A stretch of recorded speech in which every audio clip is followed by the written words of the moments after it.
நம்மளுடைய கம்ப்ளீட் ஒரு லைஃபுக்கு நம்ம எந்த அளவுக்கு பொறுப்பெடுத்துக்கிறோம் அப்படிங்கறதுல வந்து நம்மளோட கர்மா, இந்த பர்சனல் கர்மாங்கிறது வந்து பில்ட் ஆகுது. நம்மள நம்ம எப்படி பாக்குறோம், எந்த அளவுக்கு நம்ம நம்மள நம்புறோம். ஏன்னா இது ரொம்ப முக்கியம். என்ன நான் அங்கீகரிச்சாதான் என் மேல நம்பிக்கை வரும். இப்படி நம்மளுக்கு வந்து பர்சனல் கர்மா வந்து நிறைய இருக்கு வாழ்க்கையில. மத்த எல்லா கர்மாவோடையும் இந்த கர்மா எனக்கு வந்து நிறைய இருக்கு. இதுதான் என் வாழ்க்கையை டாமினேட் பண்ணுதுங்கிறத நான் எப்படி தெரிஞ்சுக்க முடியும் அப்படின்னா, இன்றைய கர்மா தொடர்ல வந்து நம்ம பர்சனல் கர்மா, அதாவது தனிப்பட்ட கர்மா, இல்ல இண்டிவிஜுவல் கர்மா, எப்படி வேணா சொல்லலாம். இது என்ன பர்சனல் கர்மா இல்ல தனிப்பட்ட கர்மா? எல்லாருக்குமே தனிப்பட்ட கர்மா இருக்கு. எல்லாருமே கர்மாவின் அடிப்படையில தான் பிறப்பெடுக்கிறோம். நம்மளுடைய வாழ்க்கை நகர்வு அப்படிதான் இருக்கு. அதாவது அந்த எவல்யூஷன் அண்ட் குரோத், இந்த வளர்ச்சி, என்லைட்டன்மென்ட் எல்லாமே அதை சார்ந்துதான் இருக்கு அப்படிங்கிறது நம்ம புரிஞ்சுக்கிட்டோம்.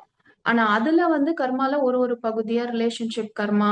ரிலேஷன்ஷிப்னா கர்மானா நாம இன்னொருவருடையோ கூடிய உறவு மட்டும் கிடையாது.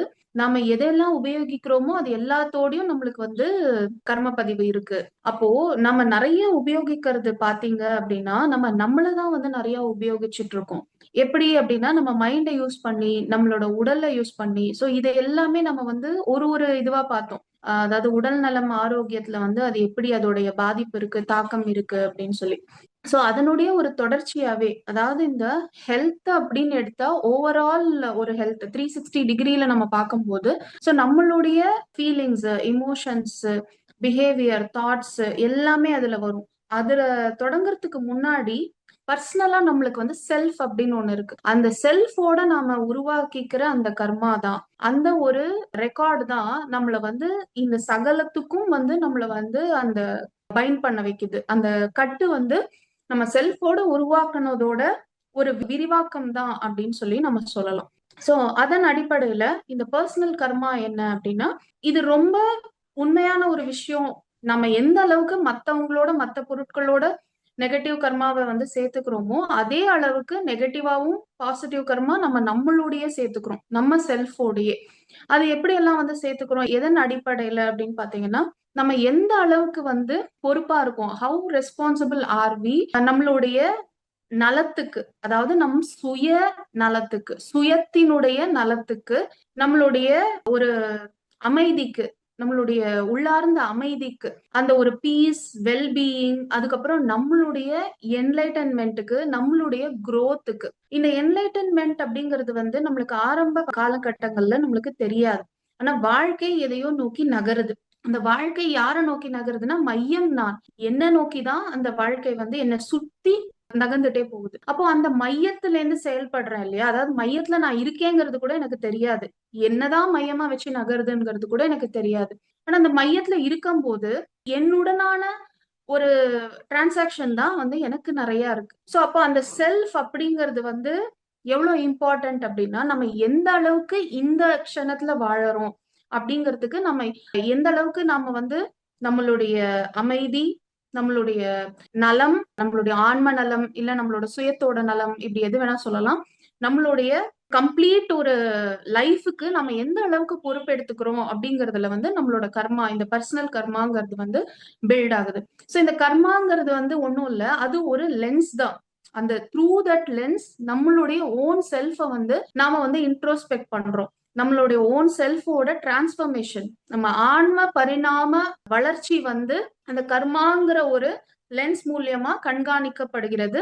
அந்த கண்காணிக்கப்பட்டு அதன் மூலியமா தான் என்னென்ன தேவை அப்படிங்கறது வந்து நிர்ணயிக்கப்படுது. எதுக்காக பிறவி எடுக்கிறோம், எதன் அடிப்படையில பிறவி எடுக்கிறோம், இதுல எல்லாம் வந்து இதை சுத்தி தான் வந்து இருக்கு. சோ மேஜரா நம்மளுக்கு இருக்கிற இந்த பர்சனல் கார்மிக் டெட்ஸ் எதை நோக்கி இருக்கும் அப்படின்னா, முதலாவது நம்மளுடைய ஈகோ வந்து டிசால்வ் பண்றதுன்னா ஈகோவை வந்து அந்த எனர்ஜி டிரான்ஸ்ஃபார்ம் பண்றது. அதுக்கப்புறமா வந்து நம்மளுடைய சுய மரியாதை, இல்ல நம்ம மேல நாம வச்சிருக்கிற அந்த ஒரு நம்பிக்கை, அதாவது ஒரு செல்ஃப் கான்பிடன்ஸ், நம்ம மேல எந்த அளவுக்கு நம்மளுக்கு நம்பிக்கை இருக்கு அப்படிங்கறத வந்து நம்ம எப்படி அதை வந்து பாக்குறோம். நம்மள நம்ம எப்படி பாக்குறோம், எந்த அளவுக்கு நம்ம நம்மள நம்புறோம். ஏன்னா இது ரொம்ப முக்கியம். என்ன நான் அங்கீகரிச்சாதான் என் மேல நம்பிக்கை வரும். நான் இருக்கிறதே உணராம என் மேல எனக்கு வந்து நான் நம்பிக்கையை வந்து கொண்டு வந்துக்க முடியாது. அதே மாதிரி இழந்த ஒரு அமைதிய, இந்த பீஸ் ஆஃப் மைண்ட் இருக்கு இல்லையா? சோ அந்த பீஸ் ஆஃப் மைண்ட வந்து திருப்பியும் நான் ரீகெயின் பண்ணிக்கிறதுக்கு எந்த அளவுக்கு நான் வந்து முனையறேன். அது எந்த அளவுக்கு எனக்கு முக்கியமா படுது. அதுக்கப்புறம் என்னுடைய ஹையர் செல்ஃப் அப்படிங்கிற கூடிய என்னுடைய ஆன்மா, அதனோட என்னுடைய இணைப்ப வந்து நான் எந்த அளவுக்கு வந்து சீரமைச்சுக்கிறேன். இல்ல அந்த இணைப்பை ஏற்படுத்திக்கிறதுக்கு நான் எந்த அளவுக்கு முனையறேன். சோ இதன் மூலியமா தான் வந்து நம்மளுக்கு அந்த பர்சனல் கர்மா அப்படிங்கிறது வந்து பில்ட் ஆகுது. சோ இதுல வந்து எப்படி நம்மளுக்கு வந்து பர்சனல் கர்மா வந்து நெறைய இருக்கு வாழ்க்கையில.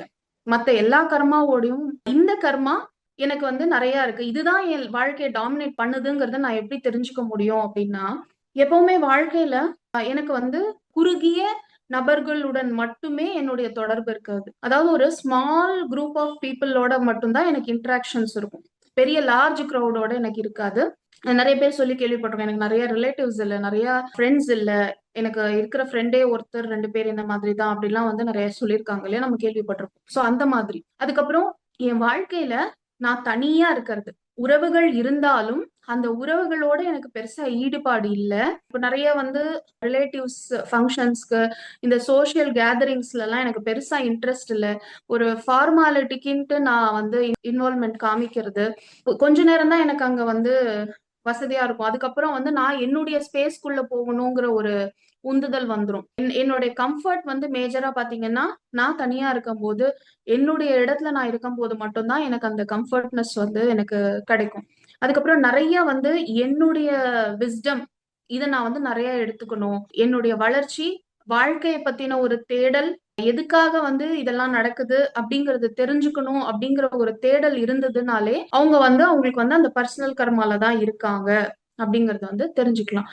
எல்லாத்துலேருந்தும் ஒரு வேலையா இருக்கட்டும், முன்னாடி சொன்ன மாரி இந்த சோசியல் கேதரிங்ல சொசைட்டி ரிலேட்டடான எந்த ஒரு ஆக்டிவிட்டீஸ், பாலிடிக்ஸ் எந்த மாதிரி விஷயமா இருந்தாலுமே, அதுல வந்து ஒரு சென்ஸ் ஆஃப் டிட்டாச்மென்ட். இந்த டிட்டாச்மென்ட்ட வந்து பாசிட்டிவாவும் பார்க்கலாம், நெகட்டிவாவும் பார்க்கலாம். அந்த டிட்டாச்மென்ட்ல ஒரு லெவலுக்கு மேல போச்சுன்னா, ஒரு விரக்தி வரும் இல்லையா? ஒரு விரக்தி மனப்பான்மை. சோ அந்த மாதிரி விரக்தியா இருக்கிறது வந்து ஒரு நெகட்டிவ் கர்மா. இப்போ ஒரு பாசிட்டிவா டிட்டாச்டா இருக்கிறது. இதெல்லாம் இருக்கு. ஆனா இது எனக்கு தேவையில்ல. நான் இதுக்கானவ கிடையாது. அப்படிங்கிற ஒரு புரிதலோட டிட்டாச்டா இருக்கிறது. அது வந்து ஒரு பாசிட்டிவ் சைடு. அதாவது ஒரு அண்டர்ஸ்டாண்டிங் இருக்கு அந்த விஷயத்துல அப்படிங்கிறது. எப்போ ஒரு விஷயத்துல அண்டர்ஸ்டாண்டிங் இருக்கோ, அங்க பர்டன் வந்து இருக்காது. அண்டர்ஸ்டாண்டிங் இல்லாத போதுதான் அந்த விரக்தி, அந்த பர்டன் வந்து ஆட் ஆயிட்டே போகும். சோ இந்த மாதிரி ஒரு ஒரு டிஸ்கனெக்ட் எல்லாத்துல இருந்தும் ஒரு டிஸ்கனெக்ஷன் மெயினா வந்து பாத்தீங்கன்னா நம்ம செய்யற அந்த வேலை வந்து ரொம்ப எல்லாரும் செய்யக்கூடிய வேலைகளா இருக்கும். அந்த சராசரியா வாழ்க்கையில வந்து ஒரு கன்வென்ஷனல் ஜாப்ஸ்ன்னு சொல்லுவோம்ல. அந்த மாதிரி எல்லாரும் செய்யக்கூடிய அந்த வேலையில நம்மளுக்கு திருப்தி இல்லாம இருக்கிறது. அதுல நம்மளுக்கு எவ்ளோ ரிவார்ட்ஸ், எவ்ளோ காசு பணம், நம்மளுக்கு வந்து ப்ரமோஷன் எவ்ளோ கிடைச்சாலும் நம்மளுக்கு அந்த திருப்தி இல்லாம இருக்கிறது. சோ இதெல்லாம் வந்து நம்ம பர்சனல் கர்மால இருக்கும் அப்படிங்கிறதுக்கான அதுதான் நம்மளுக்கு வந்து டாமினன்ட்டா இருக்கு அப்படிங்கிறதுக்கான ஒரு அறிகுறிகள் தான். இதுல இருந்து நம்ம தெரிஞ்சுக்கலாம். இப்போ இந்த பர்சனல் கர்மா டீப்பா வந்து எப்படி எப்படி இருக்கும் அப்படின்னு சொல்லிட்டு ஒரு 2 எக்ஸாம்பிள் வந்து நம்ம பார்க்கலாம். சோ முதலாவது எக்ஸாம்பிள் வந்து ஒரு ஆள் வந்து ரொம்ப வொர்க்கஹாலிக்காவே இருக்காங்க. வொர்க்கஹாலிக்னா நம்மளுக்கு தெரியும்ல. வேலை, வேலை எப்பயுமே வேலையிலேயே இருக்கிறது. வேற எதுக்குமே முக்கியத்துவம் குடுக்காம. அது ஏன் அந்த மாதிரி வொர்க்கஹாலிக்கா இருக்காங்கன்னா, அவங்களுக்கு வந்து அந்த ஒரு தன்னுடைய அந்த ஒரு செல்ஃப் எஸ்டீம் வந்து ரொம்ப லோவா இருக்கும். தன்னுடைய செல்ஃப் கான்ஃபிடன்ஸ் லெவலே வந்து ரொம்ப லோவா இருக்கும். சோ அத மீட்டெடுக்கணும், இல்ல அத மறைக்கணும் அப்படிங்கிறதுக்காக, ஒண்ணு மறைக்கணும், இல்லன்னா மீட் எடுக்கணும். இந்த 2 காரணத்துக்காக ரொம்ப வந்து அவங்களோட வேலையே வந்து ரொம்ப கட்டிட்டு இது பண்ணுவாங்க. சோ அந்த மாரி பண்றதுனால என்ன அவங்க நெனைக்கிறாங்கன்னா, இழந்தத நம்ம வந்து எடுத்துறலாம். சோ அவங்க வந்து ஒரு ஒரு இடத்துல எங்கேயோ அவங்களோட கான்ஃபிடென்ட்டா இல்ல இல்லையா? அதெல்லாம் இந்த வொர்க்கஹாலிக்கா இருக்கிறதுனால, அதெல்லாம் தனக்கு கிடைச்சிரும்னு நெனைக்கிறாங்க. ஆனா அப்படி இருக்கிறதுனால என்ன ஆகும்னா, அவங்களுக்கு வந்து அந்த ஒரு எதுவுமே டூ மச்சா இருக்கிறது வந்து நல்லதில்ல. சோ அதுல ஒரு விரக்தி வரும். ஒரு ஏமாற்றம் வரும். அந்த மாதிரி ரொம்ப வேலை வேலைன்னு இருக்கும்போது என்ன ஆகும்னா, அதுல கிடைக்கிற ஏமாற்றத்தினால, நம்ம எவ்ளோ வேலை செஞ்சாலும் அதுல ரிவார்ட்ஸ் வந்து நம்மளுக்கு கிடைக்காது. ஏன்னா, ஏன் செய்றோங்கிற அந்த இன்டென்ஷன் ரொம்ப முக்கியம் இல்ல. சோ அந்த இன்டென்ஷன் தான் நம்மள டிரைவ் பண்ணுது. சோ நம்மளோட இன்டென்ஷனே அங்க தெளிவா இல்லாதப்போ, நம்ம எவ்ளோ 24 மணி நேரம் உட்கார்ந்து வொர்க் பண்ணாலும், அது வந்து பிரயோஜனப்படாது. சோ அதனால ரிவார்ட்ஸ் இருக்காது. இது எதுல கொண்டு போய் விடும் அப்டின்னா, நம்மளுக்குள்ள ஒரு செல்ஃப் ஃப்ரஸ்ட்ரேஷன் வரும். நம்மள வந்து வேலைய விட்டு சாக் பண்ணிடுவாங்க. வேலை நம்மளுக்கு போயிடும். அதுக்கப்புறம் என்ன ஆகும், நாமளே வந்து அந்த வேலையை வந்து விட்டு வரா மாதிரி ஆயிடும். எந்த வேலை வந்து இதுதான் என்ன காப்பாத்த போகுது, இதுதான் என்னோட மதிப்பு மரியாதைன்னு சொல்லிட்டு அதுக்கே நான் வந்து என்னுடைய எல்லாத்தையுமே கொடுத்தேனோ, அந்த வேலையே எனக்கு வந்து அவ்வளோ வெறுப்பா இருக்கும். ஒரு நாள் கூட என்னால இந்த வேலையை தொடர முடியாதுங்கிற மனநிலைக்கு வந்து தள்ளப்படுவாங்க. இதெல்லாம் ஏன் நடக்குது அப்படின்னா, அங்க வந்து அவங்களோட சிவியர் பர்சனல் கர்மா வந்து ஒர்க் ஆகும். அவங்கள வந்து அங்கேருந்து பிடுங்கி அவங்களுடைய செல்ஃப நோக்கி, அந்த ஒரு தனிமை, அந்த ஒரு சாலிட்யூட நோக்கி அவங்கள வந்து நகர்த்தும். சோ அந்த நகர்வு வந்து அவங்க புரிஞ்சுக்கிற பட்சத்துல அவங்களுக்கு வந்து சரியானதா இருக்கும். அங்க புரிஞ்சுக்கிறதும் புரிஞ்சுக்காததும் அவங்கவங்களுடைய இண்டிவிஜுவல் மெச்சூரிட்டி பொறுத்து. அந்த மெச்சூரிட்டி எதை பேஸ் பண்ணி வருது? ஒவ்வொருத்தருக்கும் இருக்கிற தனிப்பட்ட ஞானத்தை பொறுத்து. அந்த ஞானம் எதன் அடிப்படையில வருது? முற்பிறவைகளுடைய அனுபவங்கள், அந்த உள்ளார்ந்த ஒரு இன்டெலிஜென்ஸ். சோ இதுல இருந்து தான் அந்த செல்ஃப் எந்த அளவுக்கு வளர்ந்துருக்கோ அதுல இருந்து கிடைக்கிற இன்டெலிஜென்ஸ்ல தான் அந்த மெச்சூரிட்டி வந்து வருது. சோ இந்த இந்த மெச்சூரிட்டி இருக்கிறவங்க ஓகே, இது எனக்கானது கிடையாது. லைஃப் வந்து என்ன எதுக்கோ தள்ளுது. எங்கேயோ வந்து என்ன போக சொல்லுது. அத நான் உன்னிச்சு கவனிக்கிறேன். அந்த பாதையில நான் போறேன். அங்க எனக்கு என்ன இருக்குங்கிறத பாக்குறேன். அப்படின்னு சொல்லிட்டு அவங்களுக்கானத அவங்க தேர்ந்தெடுக்கும் போது, அங்க வந்து அவங்களோட அந்த ஹீல் ஆகாத செல்ஃப் இருக்கு இல்லையா? அந்த செல்ஃப் வந்து அதுக்கான ஹீலிங்க வந்து அங்க தேடிக்கும். அங்க கிடைக்கும் அதுக்கு. அந்த செல்ஃப் வந்து அங்க ஹீல் ஆகும். எதன் அடிப்படையில அவங்க டிஸ்கனெக்டடா இருந்தாங்களோ, மேஜரா வந்து ஈகோவின் அடிப்படையில் தானே. ஈகோனா இதெல்லாம் தான் ஒரு ஒரு மாய கண்ணாடி. இதெல்லாம் தான் பெருசு, இதெல்லாம் பெருசு இல்ல. இந்த வேலை இதன் அடிப்படையில கிடைக்கிற வேலை இப்படி எல்லாம் நம்மளுக்கு ஒரு பிலீஃப் சிஸ்டம் இருக்கும்ல. Unhealed part of their self இருக்கு இல்லையா? அது வந்து அங்க ஹீல் ஆகப்படும். சோ இது சரியா புரிஞ்சுட்டு போறவங்களுக்கு வந்து அது நல்லா வந்து ஒர்க் ஆகும். சரியா புரிஞ்சுக்காதவங்களுக்கு அது கடினமா இருக்கும். அவங்க அதுல இருந்து வெளியில வரணும். என்னோட பேர், புகழ், மரியாதை எல்லாம் எனக்கு போயிடுச்சு. என்னுடைய சுப்பீரியர்னால எனக்கு இப்படி ஆயிடுச்சு. என்னுடைய கோவர்க்கர்னால எனக்கு இப்படி ஆயிடுச்சு.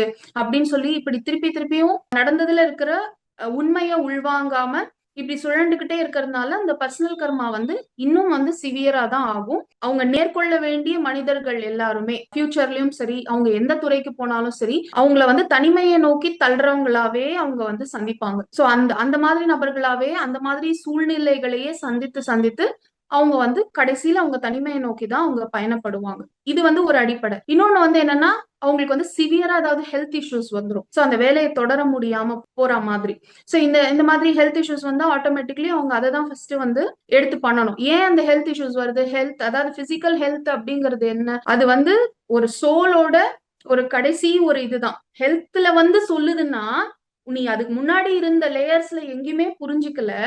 சோ அதனால உனக்கு எங்க சொன்னா உரைக்குமோ அங்க சொல்றேன் அப்படிங்கிற மாதிரி. சோ அப்போ அவங்க அதை வந்து பார்த்துதான் ஆகணும். எதனால ஹெல்த் இஷ்யூ வந்தது, அதனுடைய பின்னணி என்ன அப்படின்னு போய் ட்ரீட்மெண்ட் எடுத்து ஹீல் ஆகி அவங்க ஃபர்தரா திருப்பியும் அதுக்கப்புறம் லைஃப்ல வந்து ரிவைவ் ஆகி வரணும். சோ எப்பவுமே எந்த ஒரு உறவு முறையா இருந்தாலும் வெளியில இருக்கிறவங்களோட நம்மளுடைய வாழ்க்கை வந்து சீரா இருக்கணும்னா முதல்ல நம்ம கூட நம்மளோட இணக்கம் வந்து சீரா இருந்தா மட்டும்தான் வெளியில இருக்கிற எந்த ஒரு உயிருள்ளவர்களா இருக்கட்டும், உயிரற்றவர்களா இருக்கட்டும், எது இயற்கை எதோடையுமே நம்மளோட இணக்கம் வந்து சீரா அமையும். அதனாலதான் முதல்ல நம்மள நாம பார்க்கணும். சோ இந்த பர்சனல் கர்மா ஃபுல்லாவே இந்த தனிப்பட்ட கர்மா is all about self introspection தான். சோ அதுக்கான ஒரு சூழ்நிலைகளை, அதுக்கான ஒரு வாழ்க்கையில ஒரு பெரிய டைம் வந்து நம்மளுக்கு அதுக்காக தான் இருக்கும். நிறைய பேருக்கு இந்த ரிலேஷன்ஷிப் வந்து பாதியிலேயே வந்து எண்ட் ஆயிடுறது.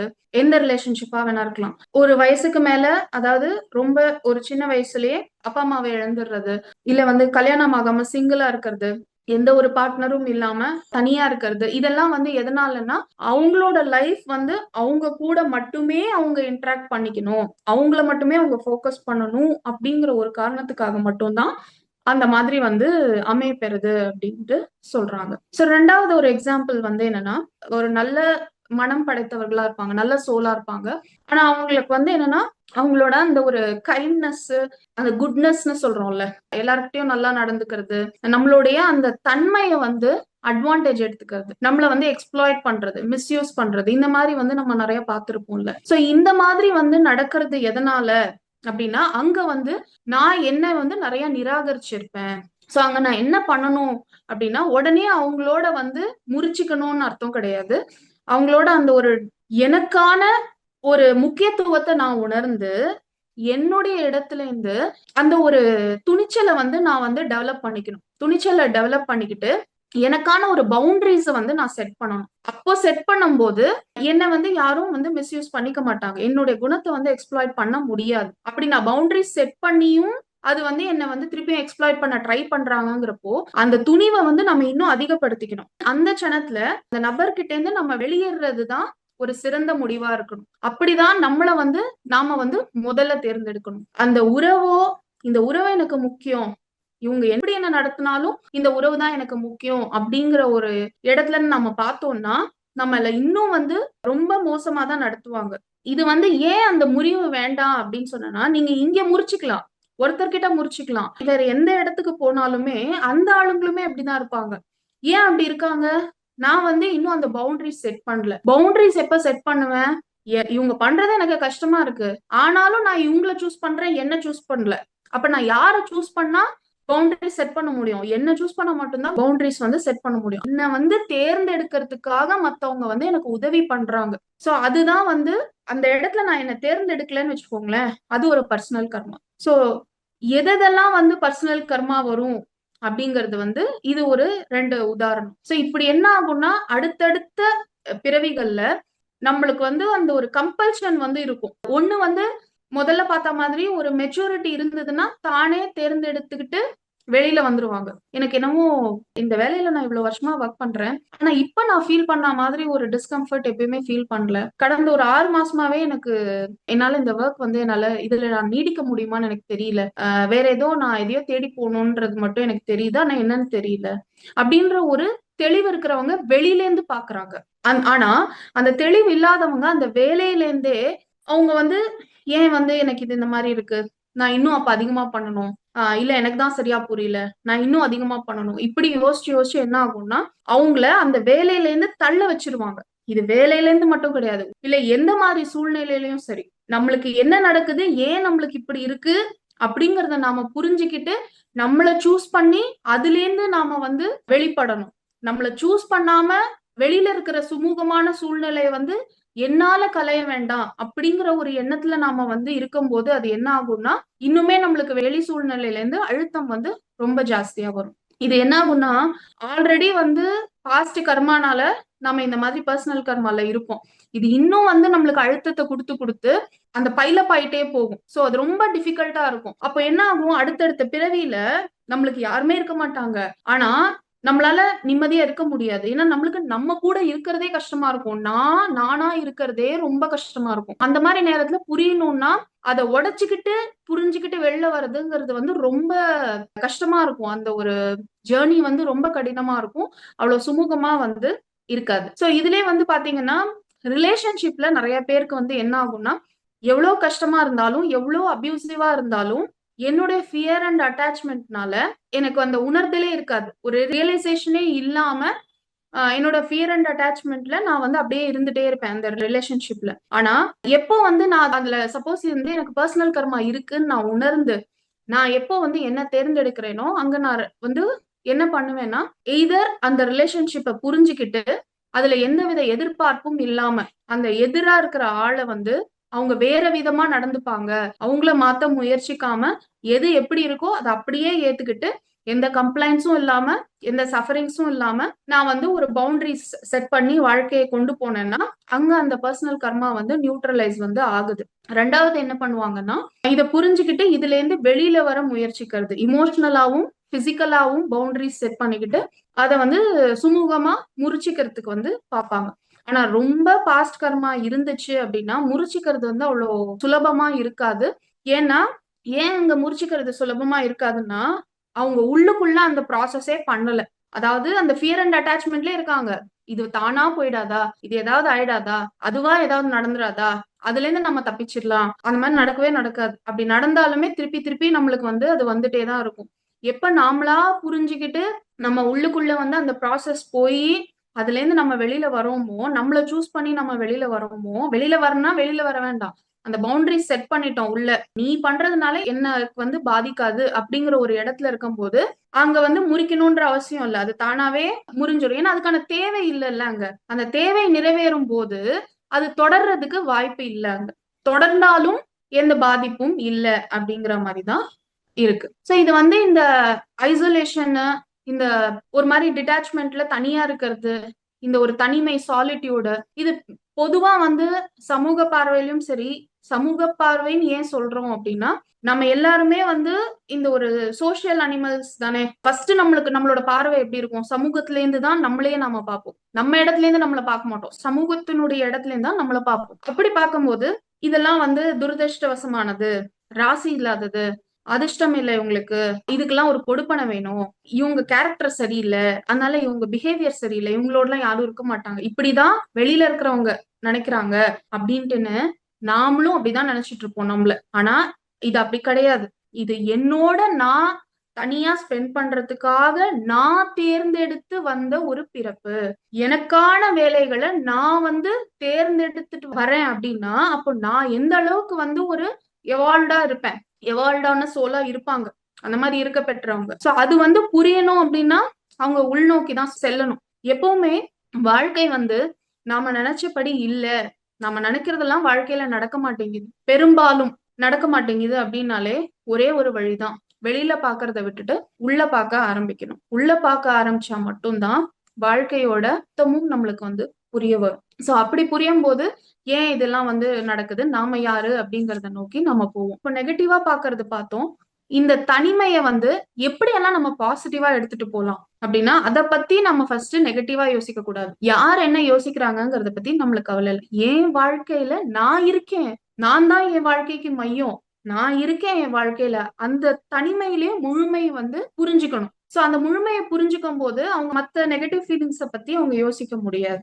அதே மாதிரி லைஃப் சிச்சுவேஷன்ஸ் எதுவா வந்தாலும், அதாவது இவங்களை வந்து தனிமையை நோக்கி தான் தள்ளுது அப்படிங்கிறது தெரியுது இல்ல, அப்போ சிச்சுவேஷன்ஸ் வந்து அந்த மாதிரிதான் கடினமா வரும். அதை வந்து ரொம்ப ஓவர் அனாலிசிஸ் பண்ணி காம்ப்ளிகேட் பண்ணிக்க வேண்டாம். அதுக்கப்புறம் வந்து இதெல்லாம் வந்து ஒரு கர்ம நிர்பந்தம், ஒரு மேண்டேட்ல தான் வந்து இதெல்லாம் நடக்குது, இது வந்து முன்னாடி சொன்ன மாதிரி நான் தேர்ந்தெடுத்து தான் வந்திருக்கேன் அப்படின்ட்டு நான் அதை வந்து அக்செப்ட் பண்ணிக்கிறது. என்னுடைய சுயம் வந்து ரொம்ப காலமா நிராகரிக்கப்பட்டிருக்கு. யாரால? என்னால. அதை ஃபர்ஸ்ட் புரிஞ்சுக்கணும். என்னோட சுயம் வந்து ரொம்ப காலமா நிராகரிக்கப்பட்டிருக்குன்னா என்னுடைய அம்மானால. எனக்கு அம்மா சரியில்லை, எனக்கு அப்பா சரியில்லை, மனைவி சரியில்லை, கணவன் சரியில்லை, என்னோட குழந்தைகள் என்ன நிராகரிச்சுட்டாங்க அப்படின்னா அதெல்லாம் வந்து ரிஃப்ளெக்ஷன் தான். நான் வந்து காலகாலமா நான் வந்து நிராகரிச்சிட்டு இருக்கேன், அதனாலதான் நான் இப்போ அதை தேர்ந்தெடுத்திருக்கேன் அப்படிங்கிற ஒரு அக்செப்டன்ஸ் வந்து அங்க வேணும்.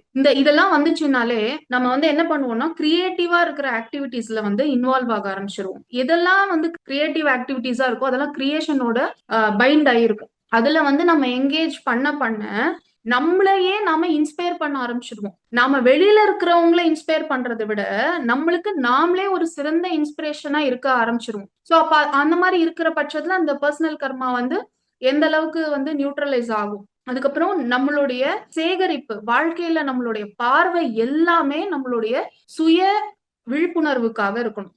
எந்த விஸ்டமா இருந்தாலும் அது நம்மளுடைய செல்ஃப் அவேர்னஸ்க்காக மட்டுமே நம்ம வந்து அப்சர்வ் பண்ணிட்டு இருக்கணும். சோ இதெல்லாம் வந்து பர்சனல் கர்மாவை பாசிட்டிவா வந்து எடுத்துக்கிறது அப்படின்னு சொல்லிட்டு பாக்குறோம். சோ இது வந்து இப்போ இது எதனால வந்து இந்த கர்மா அக்யூமுலேட் ஆகுது, செல்ஃப நிராகரிக்கிறதுனால அப்படின்னு சொல்லி பார்த்தோம். இது வந்து இன்னும் எப்படி எப்படி நம்ம தெரிஞ்சுக்கலாம் அப்படின்னா, ஒரு பீயிங், அதாவது நான் ஒரு இருப்பு, எனக்குள்ள எது பிரதானமா ஒட்டிட்டு இருக்கு அப்படின்னு பாத்தீங்கன்னா எக்ஸசிவா இருக்கிற fear, excessive anger, excessive insecurity, ஒரு மாதிரி ஒரு நிறைய டிசைர்ஸ், அட்டாச்மெண்ட்ஸ், இதெல்லாம் வந்து டாமினேட் பண்ணுது என்ன அப்படின்னாலே எனக்கு வந்து எக்ஸசிவ் பர்சனல் கர்மா இருக்குன்னு அர்த்தம். ஸோ இது எதுலையுமே நான் வந்து ப்ராசஸ் பண்ணி நல்லிஃபை பண்ணல, டிரான்ஸ்ஃபார்ம் ஆகல, எனக்கு நிறைய பர்சனல் கர்மா இருக்கு. ஸோ என்னுடைய வாழ்க்கை வந்து அதை வந்து டிரான்ஸ்ஃபார்ம் பண்றதுக்காக மட்டும்தான் இந்த வாழ்க்கை இருக்கும் அப்படிங்கறது தெரிஞ்சுக்கிட்டு எதனாலலாம் பயம், இந்த ஒரு அசௌகரியம், இந்த ஒரு கோபம் இதெல்லாம் இருக்கோ அதனுடைய அந்த ஒரு பிரைமரி டெண்டன்சியை நம்ம மாத்தணும்னா என்ன ஆகும், ஒரு பாயிண்ட் டச் பண்ணா அதுக்கு கீழே என்னெல்லாம் இருக்கோ எல்லாமே வந்து போயிடும். அந்த ஒரு பாயிண்ட் டச் பண்றதுதான் கீ.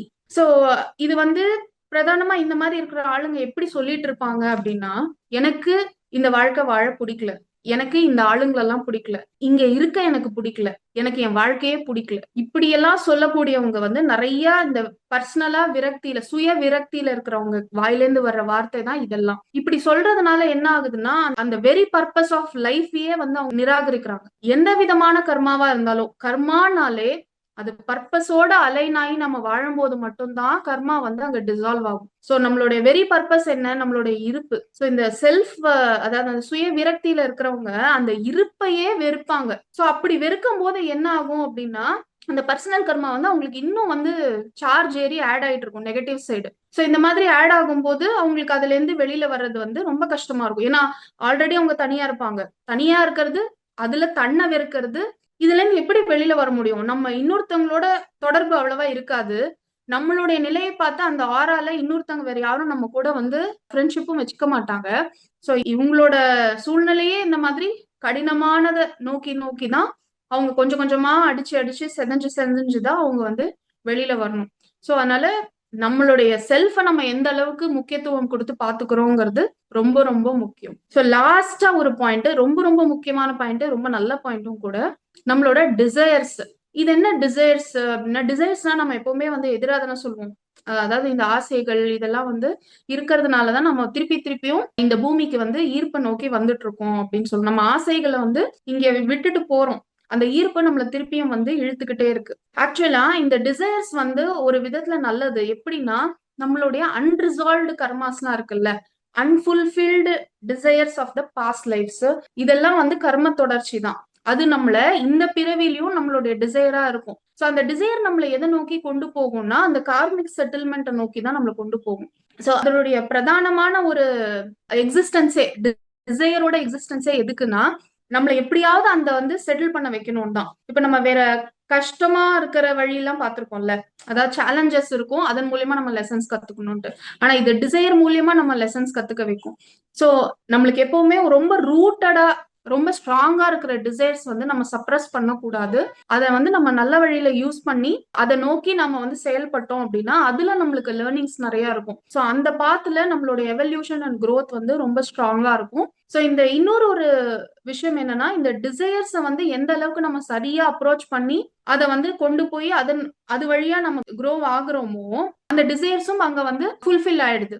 நாம வந்து அந்த ஒரு சேச்சுரேஷன் பாயிண்ட வந்து அட்டைன் பண்ணிடுவோம். சோ இந்த டிசைர் வந்து ரிசால்வ் ஆகாம இருக்க இருக்க என்ன ஆகும்னா, நம்மளோட என்லைட்டன்மெண்ட்டும் டிலே ஆயிட்டே போகும். அந்த எவல்யூஷனரி growthங்கிறது ஒண்ணு இருக்கு இல்லையா, அது தடைப்படும். சோ டிசைர்னா அகைன் வந்து எனக்கு இது வாங்கணும்னு டிசைர், எனக்கு அப்படி அமைச்சுக்கணும் டிசைர், அந்த மாதிரி டிசைர்ஸ் நான் சொல்லல. நம்மளுக்கு ரொம்ப ஸ்ட்ராங்கா எனக்கு இந்த வேலையை தான் பண்ணணும், இல்ல நான் எனக்கு இந்த எந்த வேலையுமே வேணாம், இந்த வேலையெல்லாம் விட்டுட்டு நான் வேற ஏதோ பண்ணணும் அப்படின்ட்டு இருப்பாங்கல்ல, இதுல ஆராய்ச்சி உலகத்துல நான் போகணும், அந்த மாதிரி ரொம்ப டீப் ரூட்டடா இருக்கிற டிசைர்ஸ வந்து நாம ரெகக்னைஸ் பண்ணணும். அதை ரெகக்னைஸ் பண்ணி அதன் வழியிலேயே நம்ம போகும்போது நம்மளுடைய எவல்யூஷன் அண்ட் growth வந்து ரொம்ப ஃபாஸ்டரா வந்து இருக்கும். அண்ட் அது வந்து நம்மளோட என்லைட்டன்மெண்ட்டுக்கு ஒரு தடையாவே ஃபியூச்சர் பர்த்ஸ்ல வந்து இருக்காது. சோ இதுதான் வந்து இந்த personal karma is all about. என்னுடைய மனமார்ந்த நன்றிகள்.